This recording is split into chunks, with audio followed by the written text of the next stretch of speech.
هی به شما، من امسینم بچه. هی به شما یعنی سلام به شما، یه وقت نگو هی به شما امسینم، خوش اومدید به این. حاجی این چرا ما رو گی کرده حاجی؟ خوش اومدید به این ویدیویی که من نمیدونم بهش میگیم ریاکت، بگیم نظر دادن، دیدگاه ما در مورد این ویدیوهایی که من میبینم تو اینستا. بدون هیچ مطلبی بریم ببینیم چیه اونجا، بهتر میفهمید. بریم. خب بچه ها باشید، فیلم مثبت 14 سال نیست. این فیلم یه پیام بازرگانی یا بگیم تبلیغ اینستاگرامی. اول خودم اینستا رو واسه همین رو دیدم، گفتم واو اینستا کی اینقدر چیز شد، یعنی مثبت 14 سال شد. ولی دیدم نه، این تبلیغ، ادامهش نکنید، زود قضاوت نکنید بچه‌ها. لباس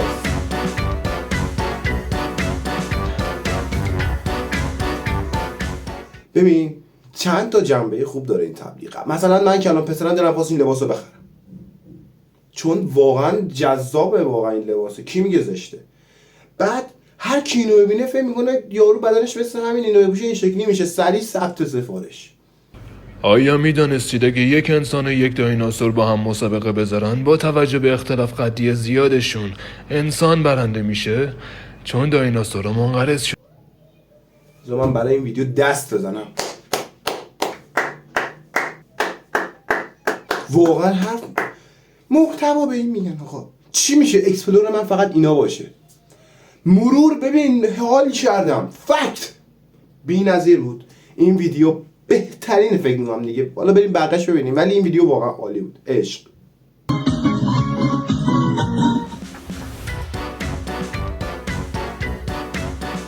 ببخشید چرا کله به بدن نمیخوره؟ این چیه؟ بعد چرا بدن خدا تو من فکر کنم مثلا اون راننده‌ای که داره میره اینو تو جاده ببینه. زیرش کن لطفا، تو رو خدا زیرش کن. اگه اینو دیدی جایی کسی ایشونو دید زیر کندش. متشکرم، مرسی. بله این ویدیو نه وقتی کودک درونم فعال میشه.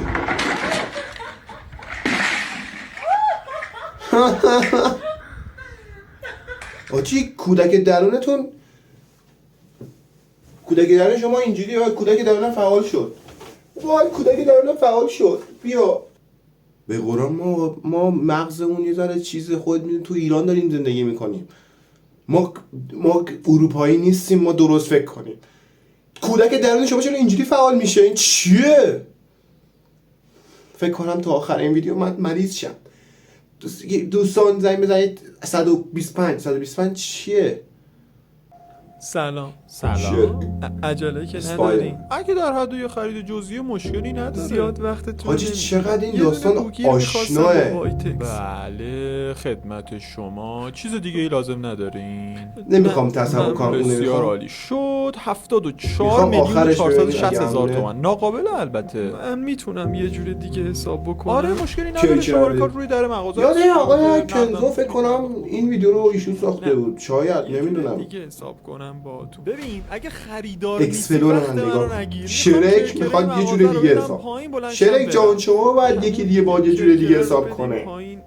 حاجی جهان داره برعکس میشه. چرا این کارو بگم ببینم. خدا از شهرستان اومدم. حتی بعضی شبا پول غذا هم ندارم که بخورم. چند سالته؟ 17. ای بابا من فکر کردم حاجی 17 سالشه، زیر سن. حالا نمیشه یه کاریش بکنی؟ بابا بیا برو زیر سن. حاجی حیف شد زیر سن بود واقعا. آره جهان داره عوض میشه بچه‌ها. اونایی که باید چیز کنن دارن چیز میکنن، برعکس شده همه چی. من نمیدونم چی غلایی کردم اکسپلور من این شکلی شد. نگاش یاد اون تخم مرغ بود تو گربه چکمه پوش. قشنگ همونه حاجی. این آخه تو رو خدا اکسپلور ازت خواهش میکنم، تو رو خدا عوض شو. یا از اینستاگرام خواهش میکنم تو آپدیت بعدی اکسپلور رو حذف کنه. من دیگه نمیکشم تا 5 صبح اینا مغز منو. اگه آبش واسه یه لطافت پوست خوب بود، تخمای خودشون انقدر چروک نداشت. الان ایشون داره همونی که من فکرشو میکنم و داره میگه دیگه. خب بذار من روشنت کنم آبجی گل. ببین شما میری دکتر پوست خودش خرابه، میری دکتر مو کچله. نه هر دکتری میری برای متخصص اون کاره همون جاش خرابه. خب اینم پوستو صاف میکنه اونجاش خرابه، خودش پوستش خراب. این خیلی ساده است. ببین بعد فیزیکی بهش فکر کنی، ببین یعنی بعد خیلی دور از ذهن باید فکر کنی بهش. بعد شما چجوری واقعا میای اینو میگی؟ من روم نمیشه اینو. اگه گاو بلوبری بخوره شیری که ازش میاد بیرون برفشه. برای جواب این سوال باید حاجی عجب چیزی گفت، راست میگه واقعا. حاجی عجب نکته‌ای رو اشاره کرد. اگه مثلا راست میگه اگه بلوبری بخوره مثلا شیرش بنفش میشه، مثلا بهش کاکائو بدی مستقیم شیر کاکائو میده. ادامه‌ش رو ببینیم چی میگه. ترکیبات شیر نگاه کنیم. 90% آب، 5% لاکتوز، 3% چربی، 2% پروتئین. به خاطر همیناست که شیر سفیده. اما سوالی که پیش میاد اگه گاو کالیبر 39 میلیمتری بخوره تبدیل به کلاشینکوف اتوماتیک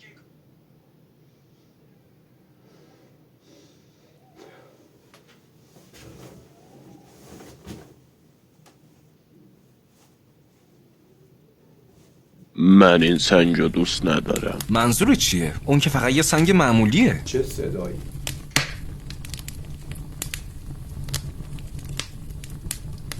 رابرت شبیه داشاقه. خیلی خوب باشه درکت میکنم. میدونی چیه؟ الان برات قایمش میکنم تا دیگه نتونی دارم ببینیش. لذت میبرم و شما همینجوری دیگه نه؟ هی کجا میری؟ میرم دشوی. هی چی کار داری میکنی؟ صبر کن. چی کار داری میکنی؟ از آتیش بیا بیرون. کمک. صبر کن. خدای من چقدر سنگینی. حاجی من چشام داره از لذت چیز بیا میشه. نجاتت دادم. او مای گاد. هی حالت چطوره؟ آسیبی که ندیدی؟ götüm yandı Robert. مرسی. قابل تو نداشت. بچه‌ها این ویدیو خیلی خوب بود. بی‌نظیر اکسپلور پلیز شو می این. همین یکی همون دومیه بود نشون داد چی بود آجی آیزایمر گرفتم.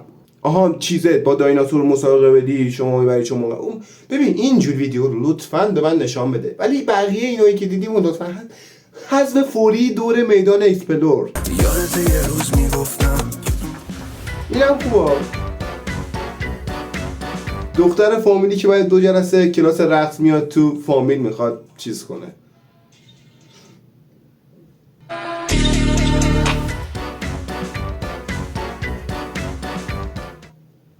الان وایسا یه چیزی من آقا به خدا من نمیخوام چیز کنم. ایشون ورزشکاره.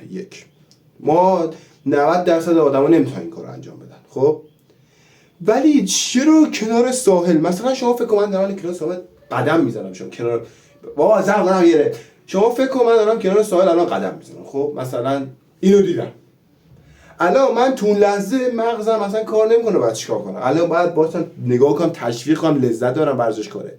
باید تو دیدم رو اون ور کنم مثلا آبروم نره. چیکار باید بکنم؟ بابا کنار دریا کار این ولی 190 زدی کنار دریا.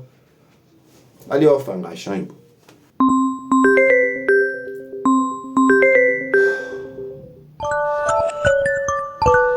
این دیگه what the fuckیه میمه، ولی میمه شما این چیه شرکت سیبیل داره. ببینم چیه ریزی که ساعت 4 صبح رفیقم میفرسته میگه کلی هم باش خندیده خودشا. این چیه؟ روزا مثل خورشید و بعد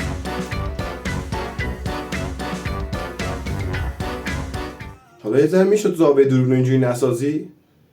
چطور تیک تاکر شویم مثل ایشون؟ میای یه ویدیو آهنگ میذاری اینجوری میکنی بدنتو نشون میدی. پسرا نه، پسرا الکل کنید نمیشه. Just girls. دوستان من، بزرگواران من، میدونم که شما هم مثل من ناراحتید که این ویدیو تموم شد، اما تموم شد. من از اونایی نیستم که بگم تو رو خدا بیاید ساب کنید لایک کنید. بچه تو رو خدا بیاد ساب کنید لایک کنید. بچه عشق منید، کامنت هم دوست داشتید بذارید. تا ویدیو بعدی هم مراقب خودتون باشید. ما همیشه ویدیو رو که با گریه تمام میکنیم چون اینا اشک آدمو نمیارن.